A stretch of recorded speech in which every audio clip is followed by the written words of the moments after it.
Moremi, a legendary Yoruba queen and folk heroine in the Yoruba land region of present-day southwestern Nigeria, who assisted in the liberation of the Yoruba kingdom of Ife from the neighboring Ugbo kingdom. Long ago in the 12th century, the Ayaba Moremi was born in Offa, a city in Kwara State. She was born to one of the bravest warriors in Ife, known as Lukugba. Due to her father being a brave warrior, Moremi grew up to be brave, skilled in the arts of war, and outstanding beauty. The name Moremi could be different meaning like bravery, beauty, but it specifically meant the brave goddess.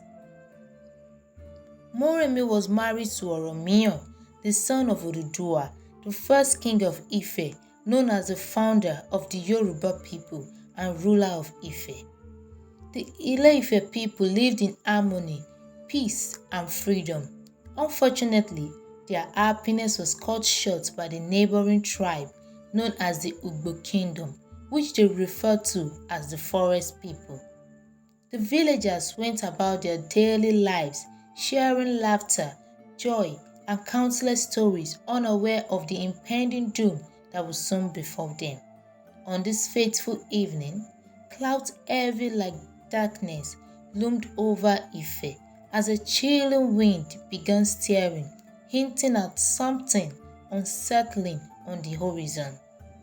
Under the cloak of twilight, shadows crept silently towards the village. A band of unknown men, cloaked in darkness, covering themselves in leaves, descended upon Ife. Their intentions unclear, foiled by miseries that sent shivers down the spines of the villagers. Their approach was marked by midnight raids on the village outskirts. The invaders, armed with bows and arrows, unleashed a flurry of arrows into the night. The deafening sound of screams filled the air as the terror-stricken villagers were caught off guard. They ran from their homes, seeking solace in the relative safety of the village center.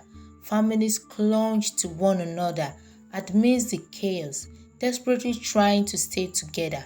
The forest people undetectable approach allowed them to breach the village defense, ravaging their homes with reckless abandon, invading every corner of Ife and snatching away the villagers.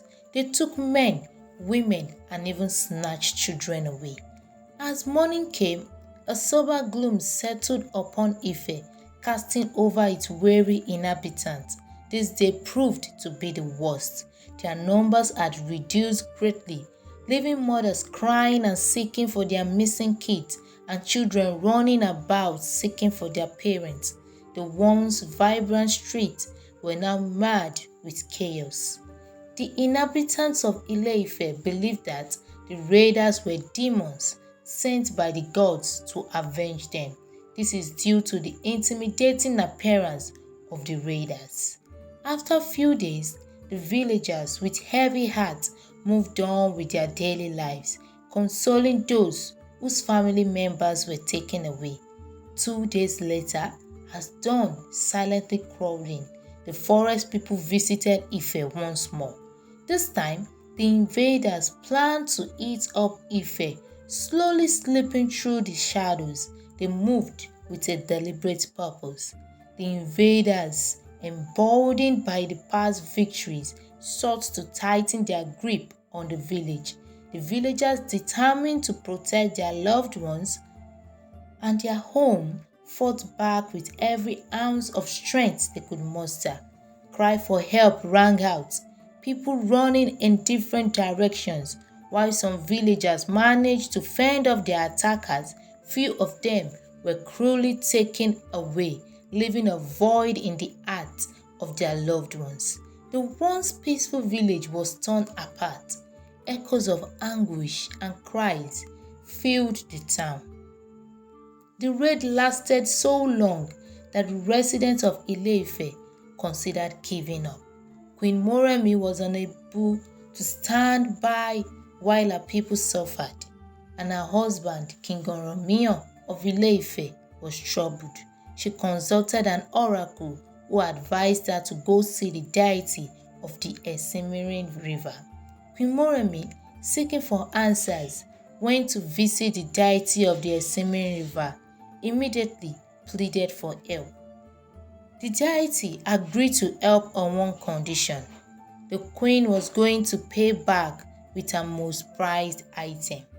Queen Moremi assumed there would be no issue.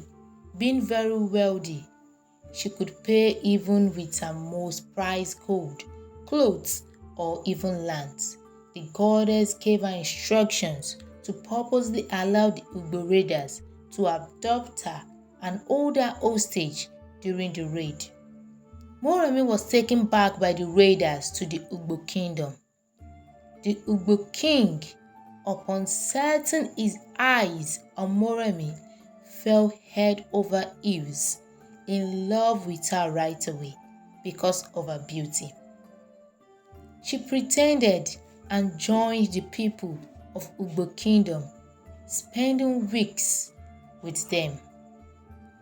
Moremi would listen whenever they discussed, seeking for answers or secrets to their powers. After some weeks, she learned that they weren't supernatural beings sent by the gods, but regular people with masked and raffia palms. After learning this, she made her way to Ile-Ife and told the king and his subjects about it. Few days later, when the next group of attackers struck, the village ordered its men and villagers to be prepared with torches and flames. The moment the forest people tried to assault them, they attacked them using the burning torches and engulfed them in flames, defeating them. The Ugbo people were captured and taken as prisoners. The Ife people danced and cheered happily, celebrating their victory. Queen Moremi, in order to keep her promise, went back to the deity of the Esimirin River. Upon her arrival, she brought silver, gold, and sacrifice to the deity, but the goddess rejected all of them. The goddess insisted on having her one and only son, Olurogbo.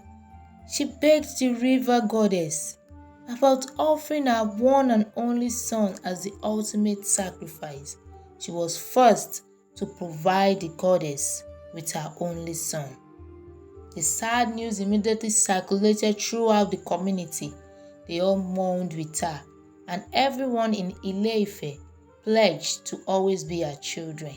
Because of this, the inhabitants of Ile-Ife are still referred to as Queen Moremi Ajasoro's children. This is a commandment they have kept till now. In order to express their gratitude to Moremi after her death in Ile-Ife, the Yoruba people built a statue to immortalize her. Thus, the Moremi Statue of Liberty honors her bravery in saving her people from the Ugbo kingdom by sacrificing her only son for their freedom.